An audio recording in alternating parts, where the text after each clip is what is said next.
Hai, halo apa kabar semuanya teman-teman netizen dan sahabat-sahabatku semuanya. Ada yang menarik, ada yang baru dan ada yang kayaknya nih aduh pedes banget kayak apa, makan cabe begitu ya. Iya, ini, terkait dengan, rapat apa, Komisi 2 DPR tadi ya, yang, apa ya, eee, lebih ke Pak Tito ya ini pertanyaannya. Bagaimana? Kita lihat dulu ya ini ya, kita lihat dulu ya bagaimana ya. Assalamualaikum warahmatullahi wabarakatuh. Waalaikumsalam, sayang. Yang saya hormati pimpinan dan seluruh Ada yang sayang juga sayang gitu.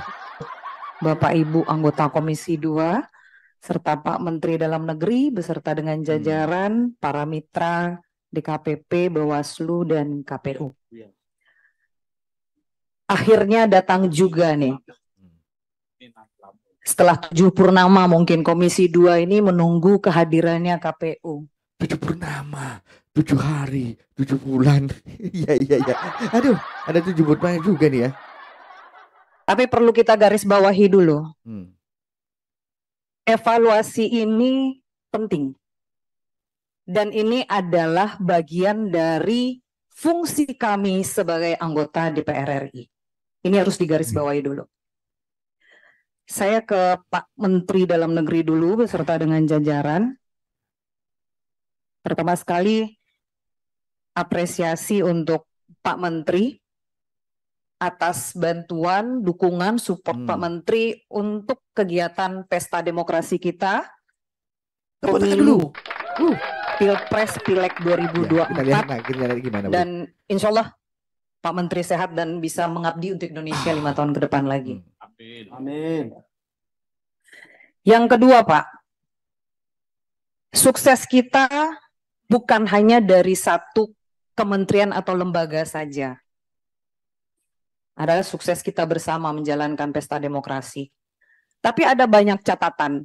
Itulah yang tadi sudah disampaikan sebagian dari teman-teman Bapak Ibu Komisi 2. Terkait dengan Kementerian Dalam Negeri, ada beberapa catatan yang untuk menjadi bahan kita supaya pesta demokrasi pilkada ke depan juga jauh lebih baik dan tahapan bisa berjalan dengan sempurna. Satu, terkait dengan netralitas ASN, Pak Menteri. Bapak mungkin pernah mendengar ada satu bupati di Sumatera Barat mengumpulkan semua ASN untuk melakukan pencoblosan dan mengarahkan semua masyarakat. Ini soal PJ Gubernur nih kayaknya dia kemarin ya. Di bawah naungannya atau lembaganya untuk memilih anak kandungnya. Saya sudah pernah laporkan.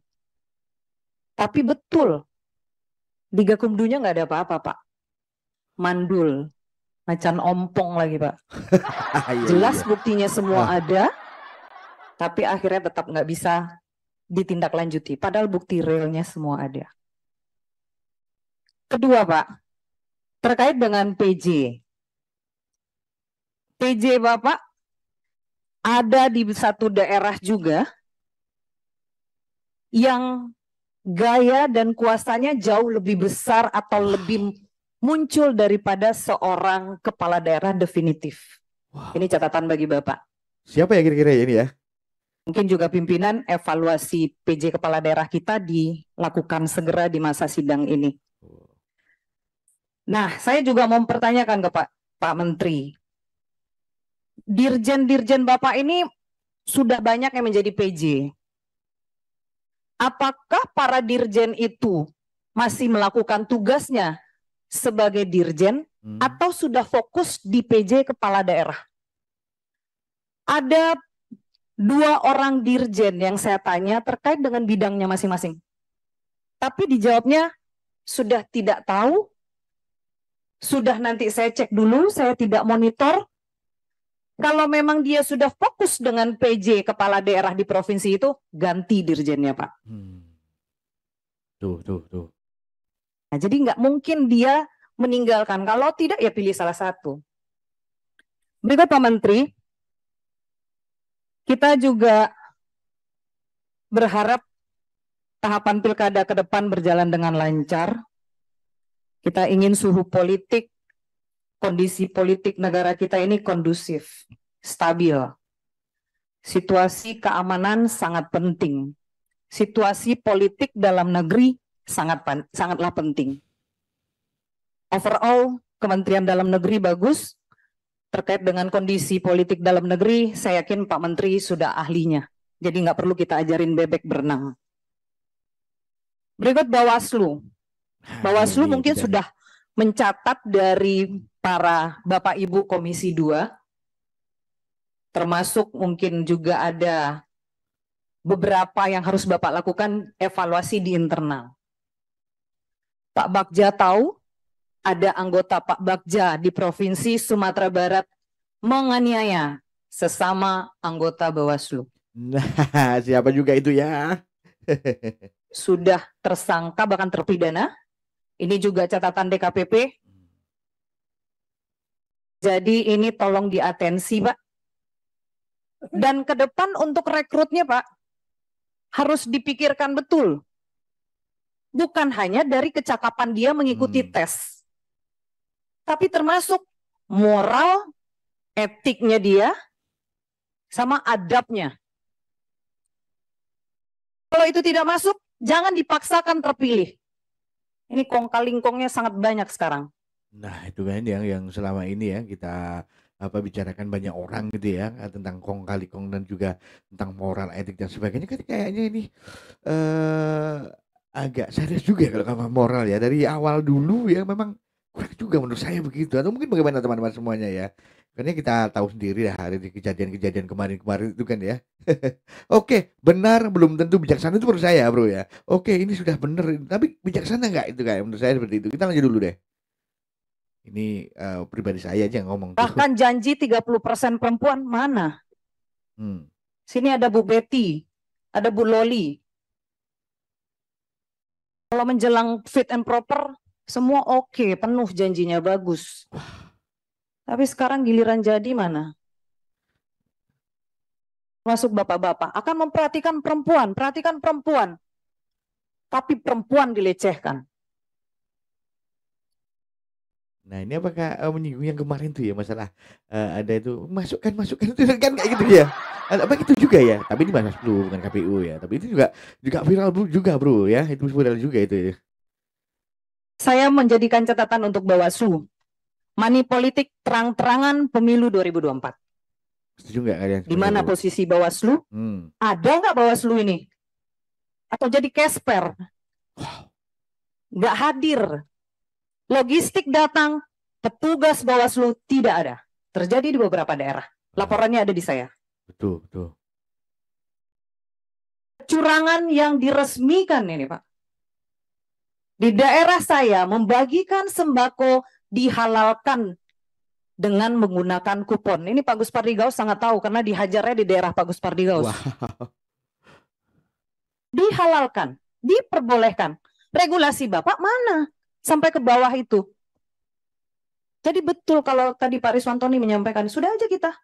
Nggak perlu ada di daerah kalau begitu. Nggak perlu ada Bawaslu, apalagi yang mau diawasi. Ya mengawasi tidak kecurangan, jadi harus curang gitu. Mungkin begitu ya, atau bagaimana teman-teman semuanya ya. Minta C1. Karena begini, tadi katakan oleh Ibu DPR ini ya, jadi terang-terangan. Jadi terang-terangannya begitu, jadi balik aja sudah terang-terangan untuk menjaga kecurangan atau bagaimana? Kurang tahu juga nih ya. Satu, kepada petugas atau penyelenggara, saya dimintai uang. Wow. Transfer dulu, baru kita kasih C1. Hebat. Dari Kabupaten Pasaman Barat. Wow, ini benar-benar bro. Mencopot atribut tanpa pemberitahuan. Billboard kami itu bukan barang murahan. Apa salahnya diberitahu?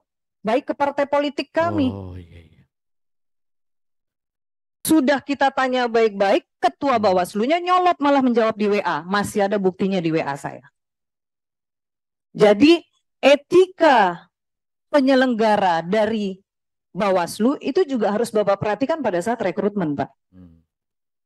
Nah, jadi sekali lagi Bawaslu tolong dicatat poin-poin tadi, dan juga terkait Ketua Bawaslu yang menganiaya sesama anggotanya, tolong itu dipercepat. DKPP, Nah, ketika hari ini pimpinan kami Komisi 2 juga sudah menyampaikan, kita tidak hanya mengevaluasi pelaksanaan, tapi juga penyelenggaranya. Ini penting. Ini titik awalnya adalah dari rekrutmen. Jangan kami, Komisi 2, disalahkan atas kelakuan oknum komisioner karena disampaikan atau disalahkan, kan Komisi 2 yang pilih. Oh.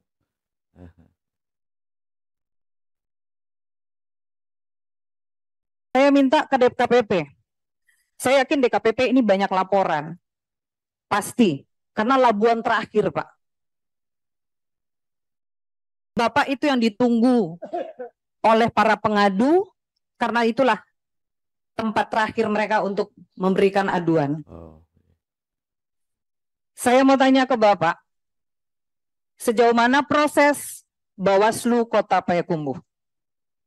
Kedua, bagaimana proses laporan dari Kabupaten Labuan Batu Selatan, Labusel? Sejauh apa prosesnya, Pak? Karena ini teradunya adalah Ketua KPU Labusel. Tetap kekerasan seksual. Wow. Aduh, ampun. Jumlah kekerasan seksual ini juga untuk data kita sebagai mitra dari mereka yang ada di Komisi 2. Kekerasan seksual di lingkungan penyelenggara pemilu 2017 sampai 2023 ada 29 kasus. Wow. Wah, besar juga nih. 24-nya pemberhentian tetap. Jadi termasuk hari ini, teman-teman tadi sudah menyampaikan semua. Jangan hanya keras. Terakhir. Iya. Jadi begitu ya. Pemberhentian tetap atau ditindaklanjuti dengan karena sudah ada kekerasan tadi ya, tentang itu tadi ya. Apakah dilanjutkan ke kepolisian atau bagaimana? Atau hanya dipecat saja, ini juga jadi pertanyaan ini ya. Nanti jangan-jangan hanya diberhentikan aja, tidak dilanjutkan kasusnya ini juga gimana ya? Ya pilih tebang pilih ya untuk perempuan ya. Kasihan kan begitu kan ya. 29 bro mulai tahun 2017 kan suka hebat banget kan ya. Kekerasan tuh ya. Aduh. Bagaimana teman-teman semuanya? Tajam banget nih. Pedas dan tajam nih. Ibu DPR ini. Keren pokoknya ya. Oke, terima kasih sudah menonton video ini. Kita ketemu lagi di video berikutnya yang lebih keren, lebih seru dan juga lebih heboh. Selamat sehat untuk kalian semuanya. Wow.